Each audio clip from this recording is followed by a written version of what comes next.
You are listening to Dove Valley Deep Divers with Erick Trickel and Lance Sanderson. Ball comes out of the hands of Newton. It's on the ground, picked up by T.J. Ward at the 4-yard line.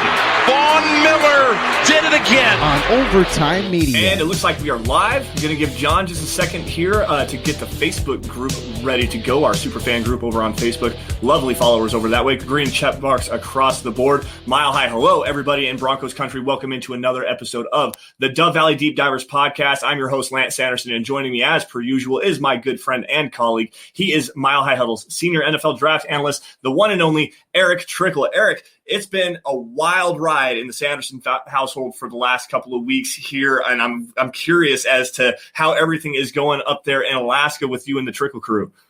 Well, outside of technical issues with this, so if my mic cuts out, guys, I'm sorry about that. And looks like your mic just cut out right off the bat, and apparently my phone did not want to silence. So let me just take this away really quick and say hello to everybody first off, and thank you all for joining the Dove Valley Deep Divers podcast. My name is Lance Sanderson, and like I said, wild ride in the Sanderson household. We just closed on our house yesterday, so congratulations to me and my wife and to our family. We're really excited about this new journey going forward. It was wild, man. I'm telling you, we ran into issues with the painter. There was some electrical problems and stuff like that.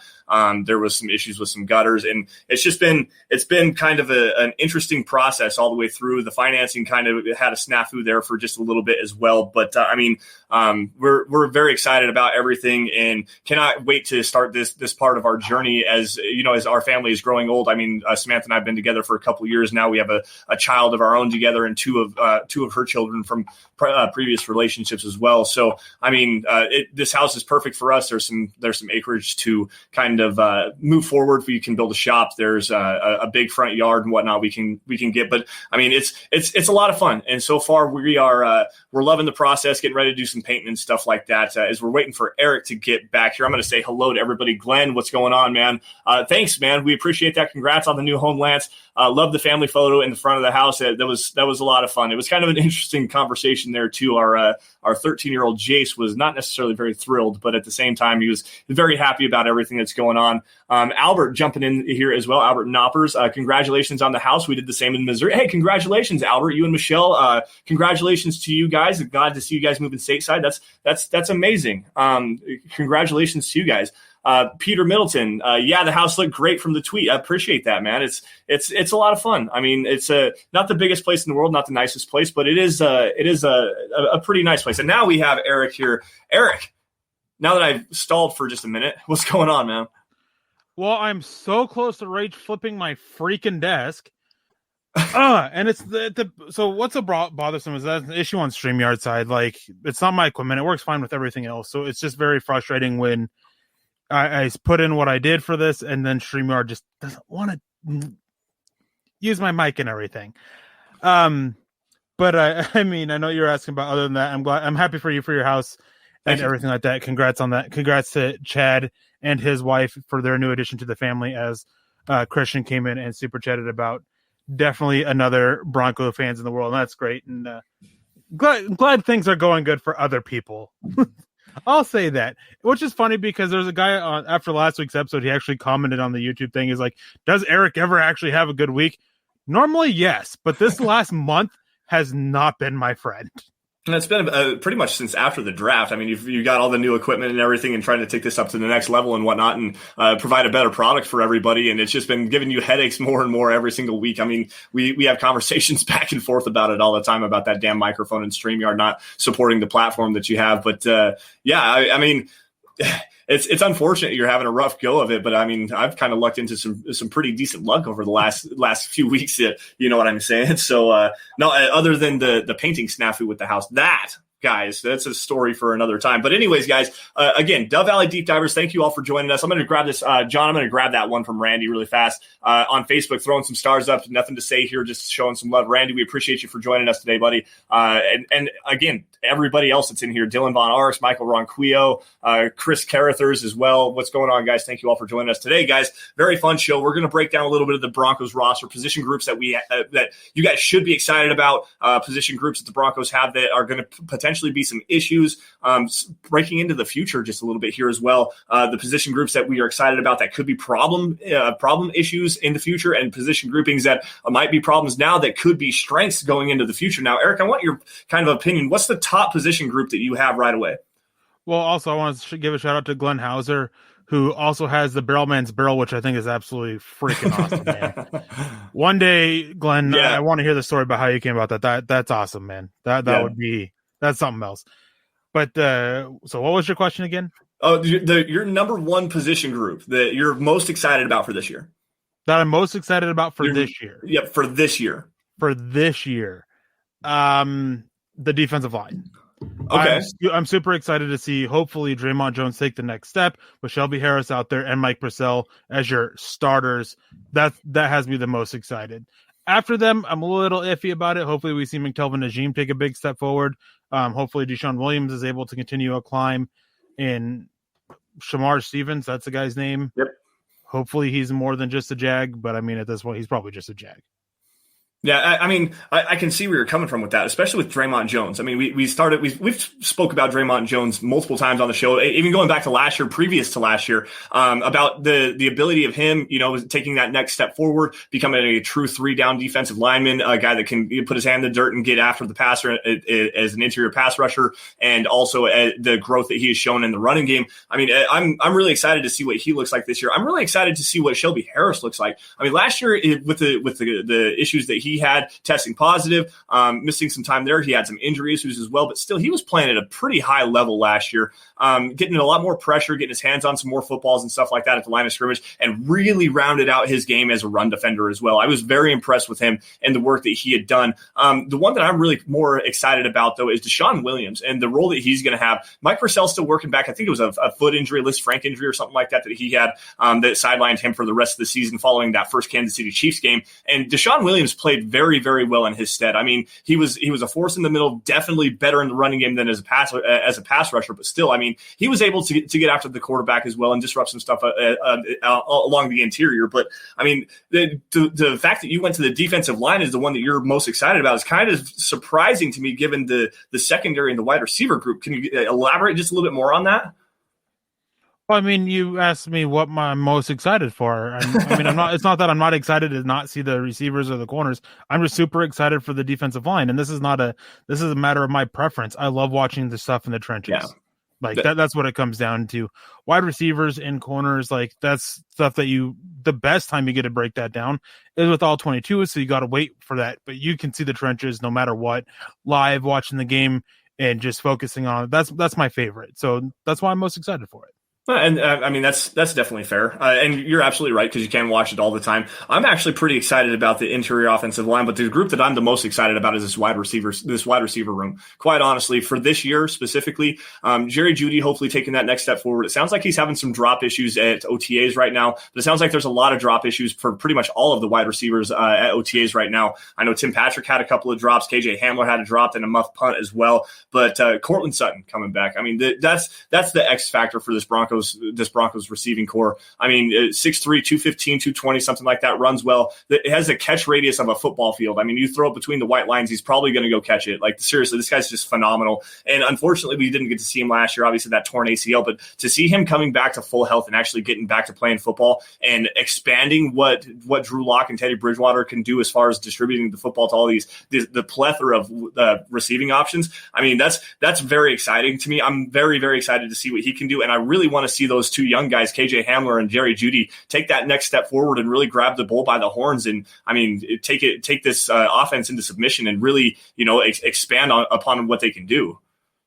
Yeah, the issue is wide receivers so dependent on the quarterback, and Denver doesn't have one.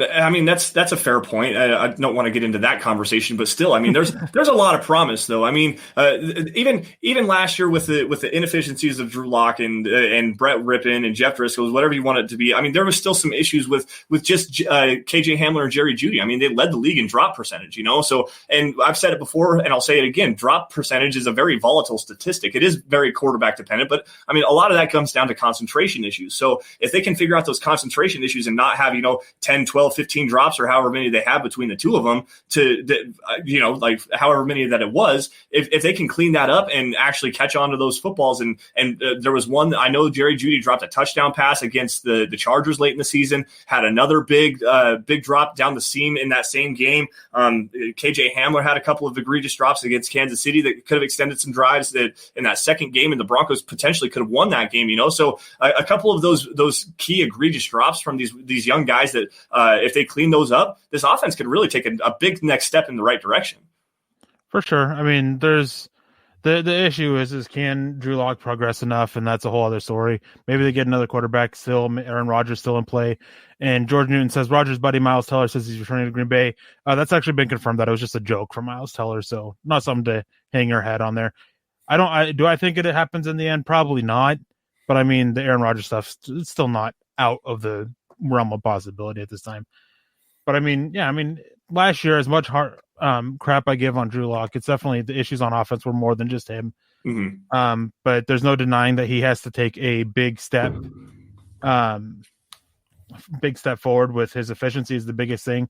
And while we're talking about this, I actually have an article up on Mile High Huddle talking about what it would take for Drew Lock to be a top 16 quarterback. So make sure you guys go check that out. Because to get to that point, he has to take a huge step forward, much bigger step forward than I actually think he'd be able to make this year. No, I'm not going to disagree with you on that. I mean, we all know how we feel about Drew Lock on the Dove Valley Deep Diver show, and it's not exactly raving reviews. I think that there's a possibility that he can still get there. It's just how long are you willing to wait for him to get there? So, and hopefully this year, I mean, the work that he did with Peyton Manning, and it sounds like he's cleaned up his footwork, having some more continuity in the system, maybe a little bit bigger voice with Pat Shurmur, and as far as what we do well, what we don't do well, and stuff like that. Maybe we will see him take that next step. I'm not going to hold my breath on it. But I mean, if he does, hey, guess what, guys? There is going to be an extravagant amount of crow eating on my Twitter account. You guys can follow that at Sanderson MHH if you want to. But I mean, if he does, that's the best thing that could possibly happen for the Broncos. They invested some time in him. He turned around and panned it out, and then became a franchise quarterback. What more could you want? I mean, there is some realism to it, and the realist part of that is if Drew Lock pans out, that's the best possible thing that could happen for the Denver Broncos. So, I mean, we'll see how it plays out, but it's still something at least to be excited about. Yeah, I mean, I've said it before. I'll say it again. Is the best thing for the Broncos is Drew Lock turning into the quarterback of the future. Like, that's the best thing for him because then you have your quarterback position solved. So, yeah. John, do you have Mo ready yet? Or, give him just a second here. I'm going to grab this one. Glenn Hauser jumping in here with a quick question. Does anybody else have June 2nd marked on their calendar? I mean, that's the June 1st deadline. That's the Aaron Rodgers date right there. I don't know that it's necessarily going to happen on June 2nd. Could potentially wait until, training camp if the Packers are really trying to save that relationship and keep from grabbing, or releasing or trading Aaron Rodgers. I mean, why would they do it as soon as possible? Like, at least if nothing else, hamper the team that's going to pick him up. It's Aaron Rodgers, so it's still going to be pretty decent, but still at the same time, the less time that he has to develop some kind of that's a double-edged sword. I'm going to interrupt you here because that's a double-edged sword. If they're getting players back, they want those players back as soon as possible, right? Because they want to get them in. So it's not a matter of, I think if this happens, it'll probably happen sooner rather than later, definitely well before training camp, because they want to get those players in that they're going to be getting in return and get them adapted to their scheme. So I'm not sure it actually happens, but if it does, I think it'll be sooner than later. I don't think it'll happen right on June 2nd, but like the first 2 weeks, if it happens, like, that's probably when. If it's after that point, then after every passing day after the first 2 weeks or so of June, then it probably gets more and more unlikely. Yeah. Go ahead and grab that, John. All right, Muhammad jumping in here. Obviously, hashtag the king of the super stickers, dropping a $1.50 donation with some barbells, doing the heavy lifting here over on Dove Valley Deep Diver. I'm pretty sure that's what he's trying to say. Mo, as always, man, thanks for joining us. Now, Eric, let's get back to quick conversation here on the position group that you're the least excited about for just this year. Are we throwing quarterbacks in it or throwing them out? Throw it out. We already know how that. Okay. That I'm least excited for. I guess I would say, honestly, tight end. Okay. I mean, because it's Noah Fant and then a bunch of Jags to me. Right. Like, it sounds like that Albert Okwuegbunam may not be fully ready to go by the start of the season. So we'll see. We'll see what happens. We'll see if he's. I mean, even if he does play, I don't have the highest of hopes for him. Maybe he can surprise me, but we'll see what happens. And then it's just Noah Fant. That's the tight end room at the moment. I don't disagree with you. I mean, Albert O has the ability to take the top off and be that big contested catch receiver, especially in the red zone. But he turns like a battleship. And then you have Austin Fort behind him. I think he's still on the roster. You've got Erick Saubert. Erick Saubert. Andrew Beck. Yeah. Oh boy. Yeah. Hoorah. That's really, really enticing. And I just want to say, George came in and asked about middle linebacker, and it's like, well, Baron Browning. I'm excited to watch Baron Browning and see what he can do at the mic. That's the only reason why I didn't say it. If it wasn't for Baron Browning, it would definitely be the inside linebackers. Well, and we're going to get back to that because that's one that I'm actually excited about. It may not be necessarily a strength this year, but it could be a strength moving forward. So we'll break that down here in just a few minutes. But getting back to the Noah Fant conversation really fast. I mean, it sounds like by all accounts from anyone you listen to that Noah Fant has been absolutely amazing out of OTAs. And yeah, it's OTAs. They're doing 7-on-7 stuff. It looks like he's chiseled his form again. It looks like he's moving around very well after that ankle injury that kind of hampered him all last season. So that doesn't sound like there's any repercussions from that. So I am very curious though with Cortland Sutton coming back potentially healthy, and if Jerry Jeudy and KJ Hamler take that next step, what kind of predictions would you potentially have for Noah Fant? Like coming over the middle of the field is that tight end, that safety valve for Drew Lock to kind of pitch the ball down to, if the play breaks down just a little bit.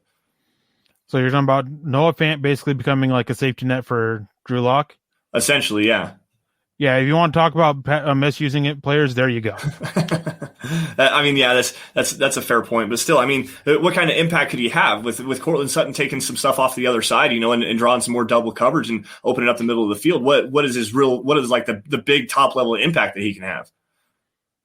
I mean, no offense, doesn't matter how you use him. He's going to be able to make an impact, but you want to use him to his best. And being that safety net, that's not it.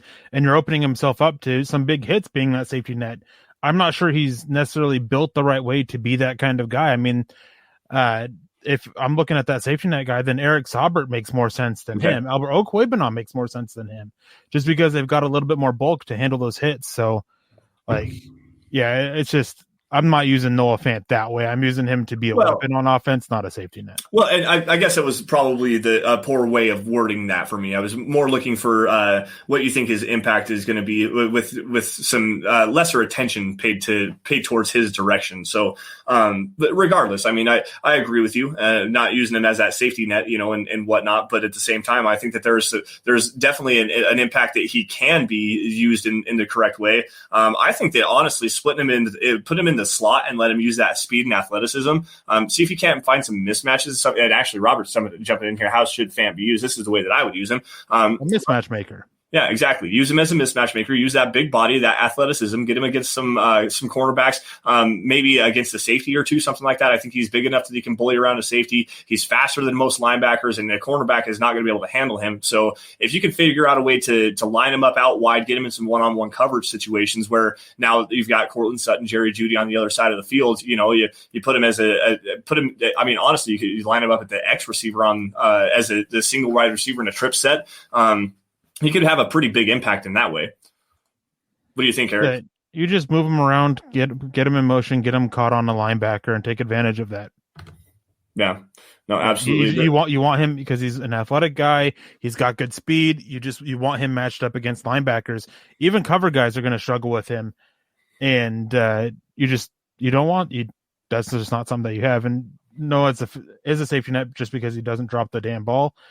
He actually does. Like a fair amount too, not as much as KJ Hamler or Jerry Jeudy, but that's not what determines what a safety net is.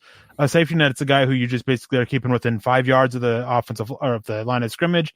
That if pressure gets there, you can just dump them off the ball and they can go pick up a couple extra yards. Like that's what a safety net is. It doesn't matter if they can catch the ball or not, because what was his name?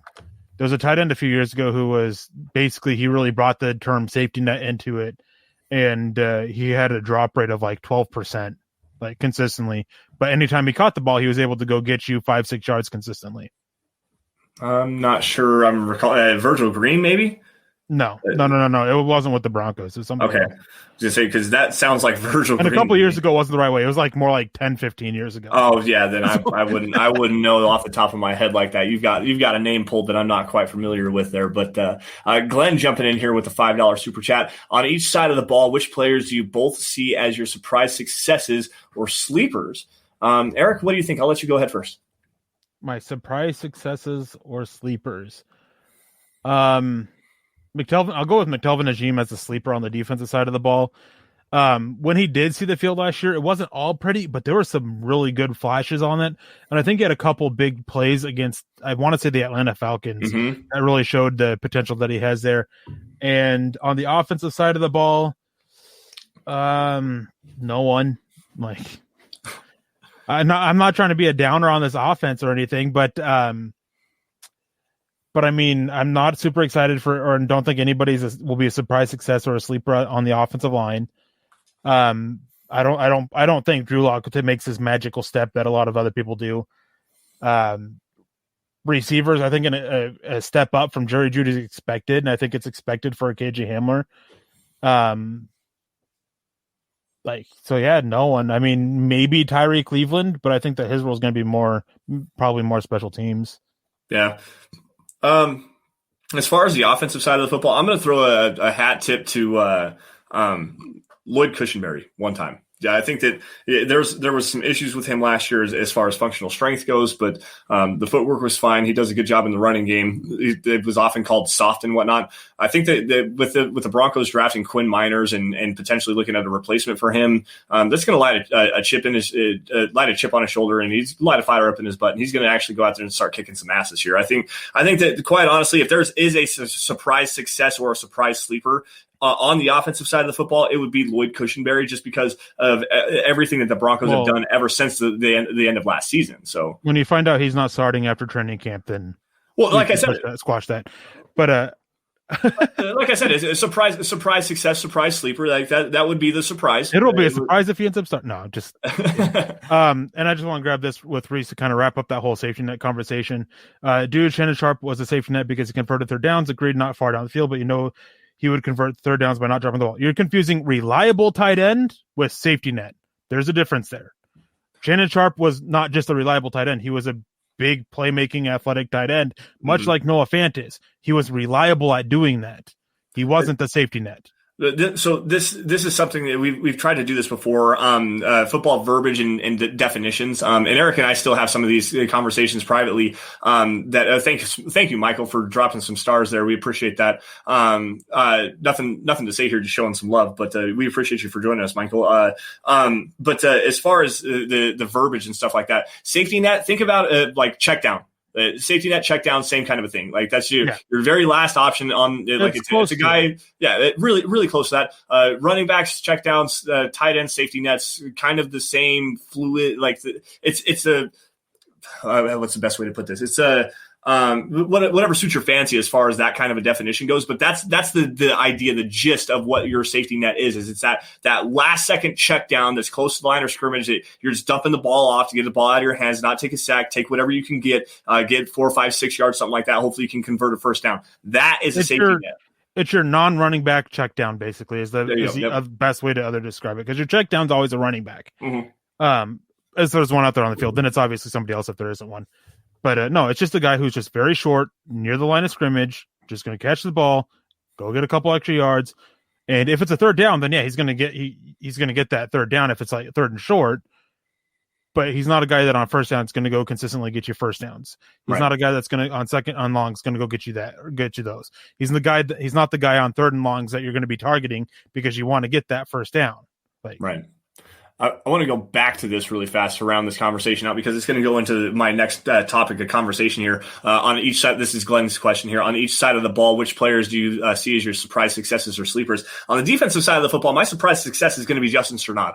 Like, quite honestly, everyone's all hyped up about Baron Browning, but Justin Cernod last year was really carving out a niche in that Vic Fangio defense as a coverage linebacker. Then he got hurt. He ended up missing the rest of the entire season pretty much. The Broncos went out and picked up Mark Barron. Then they brought in that dude from the Eagles. His name escapes me for some reason. I'm sorry about that. But anyways, so many thought was going to be the answer for everything, and ended up leaving, yeah, exactly. I can't remember his name off the top of my head either.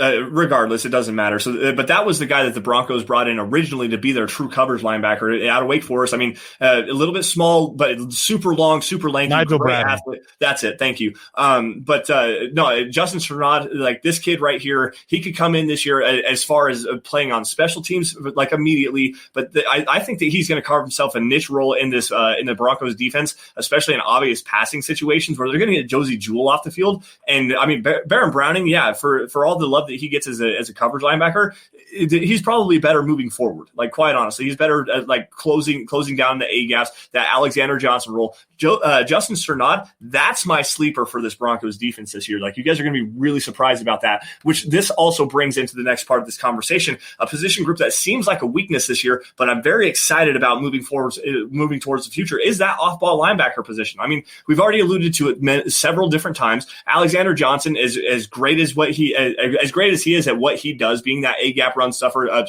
tremendous blitzer. He's not a great not great in pass coverage. He's not the most sideline to sideline guy. Josie Jewell is a very good scraper through the trash. He recognizes things. He identifies what's going on in front of him. He's a chase and tackle kind of a guy, but he's not the best athlete. The Broncos went and got athletic guys in Justin Cernod and Baron Browning that can be the future of this team and take over that inside linebacker role. I'm very excited for the Broncos' future at the off-ball linebacker position.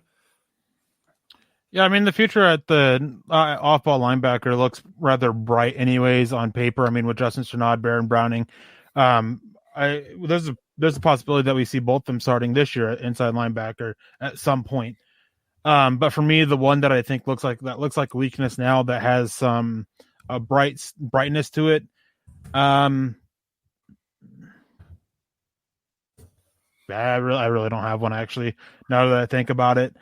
Maybe safety, just because we only really have two, and Kareem Jackson and Justin Simmons, but I think that Caden Stearns and Jamar Johnson are going to be big pieces, and we'll end up having a good 3 deep there. But yeah, that's about it for me. I also saw somebody I can't find the comment now, said I look like a young John Elway. I think you misspelled Shrek. It was Don Lovato right here. I was actually just about ready to pull that up there, because that's probably one of the nicest compliments that you've received in quite a while. Honestly, I don't deserve compliments. It's all right, man. You deserve all the compliments for the work that you do, but anything else outside of that, I'm a Broncos hating, Lock hating, miserable, somewhat oldish man. There we go. You're a shrew. You just need to go hide under a rock somewhere. You'll just be fine. Why? I live in Alaska. Patrick Starr. You are Patrick Starr, quite honestly. Glenn Hauser. Go ahead, Eric. I was getting ready to grab this. So go ahead. Glenn Hauser jumping in here with a $5 super chat. Just thinking, if we somehow do get Rodgers, the Broncos could then have 3 of the top 15 or perhaps top 10 quarterbacks of all time sport the orange and blue. I mean, yeah, that's a very good possibility. Eric, why don't you go ahead and take it away? Yeah, and I think that after that point, the Broncos' plan should be that they look at targeting Aaron Rodgers. They get him in. Then once he's done, they go get Russell Wilson, so he'll be like 36, 37. Russell Wilson, then he'll be 36 or 37 at the time. Then after Russell Wilson's done, they go get Patrick Mahomes, who'll be like 36 or 37 at the time. Keep him for a few years, let him go suck for. Then they go get Trevor Lawrence at that point, who'll be like 36, 37, and just continue the cycle. That's what I'm for. Like, shoot that into my veins. What wasn't Dak Prescott in that as well? Like, after Russell Wilson, wasn't it Dak Prescott that was supposed to something? I can't remember I think there was another quarterback in there, but I can't remember who it was. I can't remember who it was either. But it was just very funny the way that it all worked out, because the Broncos have had this penchant for going. I mean, obviously Peyton Manning, if they go get Aaron Rodgers, the 37-year-old guy that's coming in at the tail end of his career, and just recycling that aging veteran to keep that aging veteran going. The way that it worked out. And to end up with Trevor Lawrence at 37 years old, like 15 years down the line, that's so perfect the way that you delivered that. I could not believe that it worked out as well as it did. So real quick, making fun of how I look and everything, somebody said I was going to say Uncle Fester. So when my hair grows out, everybody calls me the other one, the other person from that show. Cousin It. Cousin It. I think that's the right one. Oh, they always call me so I think it's kind of funny that Cousin It, the hairy one. Yeah. Yep. Okay. Yep. So kind of funny that Uncle Fester. There is one comment that I want to grab real quick before we grab the other super chat that's in, and it's from Facebook. And Anthony Bradshaw says, "What reason do we have to really completely discount Locke? Plenty of other quarterbacks have been given longer to progress and have been successful. In the last 20 years, there's been two. Alex Smith was one of them. And Alex Smith got the longest without a change of scenery. The other one got a change of scenery, and that was Ryan Tannehill. Yep, that's right. I was going to say I knew it was another guy that was more recently, but there's plenty more issues of guys were giving too long, and the teams have continued to be in quarterback purgatory. And the Broncos are actually already on that list because they gave Paxton Lynch twice too long. Twice. They're on that list twice because they went back and got Brock Osweiler back around and gave him a second chance. Like, if you think about it, I wouldn't consider that the same thing because they let him go. They didn't overpay to keep him and everything like that. They brought him back cheap. I wouldn't count that. In a roundabout way, it still counts. But no, I say it doesn't count, and what I say goes. So, that's actually how this podcast came to origination. Eric's like, I want to do a podcast with you one of these days. Like, we need to actually set that up. It took what 6 months for you to actually like convince me to do it, but still. The whole story of how this came to be is a long one, and maybe next week for the 100th episode, since Lance can't count, we'll actually do that. I'll actually tell the whole story about how Dove Valley Deep Divers came to be. So last week we hyped up the show to be the 100th episode, but come to find out, Lance can't count. No, and so our 100th episode is actually next week. I can count. I just counted the wrong day. So what I did count was to a Gogillion right now. That's impossible. I can't count that high that fast. I mean, I would need 27.8 billion years to be able to count that high. Like seriously, a googolplex is a 1 followed by 1,000 zeros. Like I know that. At least I know that part of math. But no. So what I did was, unfortunately, this was my egregious mistake. I noticed that we were on like episode 92 right before the draft, and I was trying to figure out what day it was going to be for our Lance Can't Count Sanderson. Hashtag Lance Can't Count. There you go. That's the new hashtag for this show. Damn it. But anyways, no. I counted the Friday, day 2 of the NFL draft as a Dove Valley Deep Diver show, not paying attention to what I was doing. So I counted the days correctly. I just didn't realize that it was the day 2 of the NFL draft that was going to be one of the days that I counted into counting to 100. So apologies for that. Leave me alone, damn it. And Glenn, that's actually a really good question. That's one that we'll probably talk about a little bit next week. Because the story behind the name of it's actually kind of funny too. And it is. It was it's a little long. It was a little long, but I mean, it's guys. Next week's going to be such a fun show. We're going to try to figure out some good content for you guys. But as far as be all about me, it's going to be the story of Erick Trickel, 100%. Good God, you from birth to now. Don Lovato coming in here with a quick question: couldn't the Broncos go after Julio Jones? I don't see it. Like, honestly, I really don't. They got the cap space to do it, but what are you giving up to go and get Julio Jones at this point? And especially with the Broncos receiver core right now, like that move doesn't make sense to me. Eric, what do you think? I don't see them going and getting Jerry Jones. I don't think they'll go get Jalen Smith because there's apparently been a rumor about that. If they go get somebody, I think it'll be like a big player. I think it'd be like Aaron Rodgers. That's about it. Yeah, that's the one that I'm thinking is going to be the one that's probably the most likely to happen. Do we have another super chat in here? I'm trying to grab something else here. Nope. No. So Not I'm gonna. Okay, guys, we got some stuff going on. Eric's having some technical difficulties and everything like that, but we're going on vacation tomorrow. Yeah, and Eric's going on vacation, so we're gonna run out of here quick again tonight, guys. And unfortunately, we're sorry to have to do that. I've got packing to do. Eric's got packing to do. Kind of a dead chat tonight. We appreciate everyone for joining us again. Todd Ostendorf jumping in here with the DVDD all the way. We appreciate every single one of you guys for joining us. But that's going to wrap it up for us tonight on the Dove Valley Deep Divers podcast. You guys can, John, I'm going to take the sticks here. You guys can follow me on Twitter at Sanderson MHH, and for Eric at Erick Trickel. Also, make sure you guys are following Bolana Beast at John K MHH on Twitter. Bump his followers up. He needs some more followers, please. But while you guys are at it, also follow at DVDD_pod. That's the podcast account. It's going to be the easiest way to keep in touch with what's going on with the Dove Valley Deep Divers podcast. Also, guys, at Mile High Huddle, that's the mother account. Breaking news and analysis, opinion articles, film breakdowns from your favorite Mile High Huddle personalities like myself, like Eric, Nick Kendall, Carl Dumbler, Luke Patterson, Chad, Zach, all the guys at Mile High Huddle. Any work that goes up on milehighhuddle.com, that's where you're going to find it on Twitter. It's the easiest way to stay in touch with what's going on with your Denver Broncos. Facebook users, go to facebook.com/Mile High Huddle. Click the Become a Supporter button. That's it. You're going to get some premium content from Zach Kelberman on Sundays at noon called Kelberman's Corner. Erick Trickel has the Trickel Zone on Saturdays at noon. This week is not going to have anything going on, so we won't even throw it over to him to explain that. I'll be driving and through the mountains with no internet service, so wouldn't be able to do it.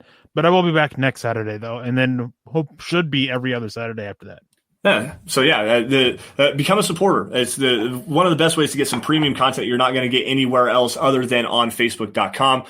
Folks, if you guys are in a financial position and are able to do so, head on over to huddleuppod.com, and that's the merch tent, guys. Get your merch on. Get yourself a hat. There's a hoodie over there, Mile High Huddle hoodie. There's Dove Valley Deep Divers equipment, anything that suits your fancy. Building the Broncos, a face mask, a coffee cup, anything you guys want. Something for the guys, something for the gals. There's a onesie for your baby if you're into that sort of thing as well. Huddleuppod.com. And guys, I'm working with Chad, and for next week, we are trying to drop a new Dove Valley Deep Divers t-shirt that we can possibly do a couple of giveaways on. So make sure you guys head on over to huddleuppod.com and check that out. Now, if you guys aren't financially able to do so, or if you just don't necessarily want to, the three easiest things that everybody should be doing by this particular point, it's been over a year now that I've been hammering this home. One, subscribe. Wherever you guys are watching this, whether it's on YouTube, Facebook, Twitter, Twitch, does not matter. Subscribe to Mile High Huddle. Like every video you guys see. That's the best thing for the algorithm. It helps us grow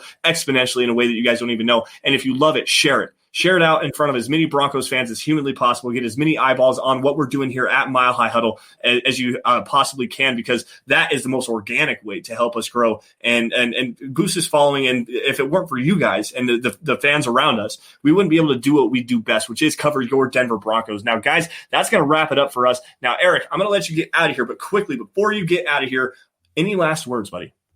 Yeah. Just a couple things. First of all, can we normalize not comparing Drew Lock to quarterbacks who played more than the last 15, 20 years? Because that's just getting old. The whole era of the NFL has changed so much since the 1960s. Because I saw somebody mention Len Dawson. The NFL has changed so much that throwing him out there isn't the best argument to try and support Lock. And then also, guys, if you know that anybody's going through a hard time, make sure you reach out to them. I'm on a mission to try and normalize the talking about men talking about mental health more than it is, because it's not something that's normal and everything. And finally, after years of figuring I had it, I've actually been have actual diagnosis with what all my issues are. So I'm glad for that. And just reach out to people who are having a hard time, and just go Broncos. We'll see you next week. I hope you all have a wonderful Memorial Day weekend. And again, go Broncos. Well, actually, right now, I think it's go Avs and Nuggets, I guess. Yes. If you like soccer and badminton. Soccer and badminton, he says. Okay. All right. That's enough out of you, sir. You can go to sleep now. Let's go Avs. Let's go Avs. Beautiful sweep of the Blues over the last week. They outscored the Blues 20-5, Eric, in 4 games. Are you serious? This is ridiculous. Is that not common in badminton? No, it's really not. That would be like a team blowing out another team 43-8 in the Super Bowl. Oh, damn! I shouldn't have said that. Sorry about that, guys. No, go Avs, go. Let's go Nugs. Obviously, go Broncos, guys. Thank you all for joining us once again. We love and appreciate every single one of you guys. You all stay safe, especially this weekend. Take care. Have a great, blessed Memorial Day weekend. Enjoy your time off with your family and your friends. Say hello to everybody that you love, and make sure that you understand what this holiday is all about. You guys stay safe. Take care. Have a great weekend. We'll talk to you guys next week. Episode 100, baby. Go Broncos. For real this time.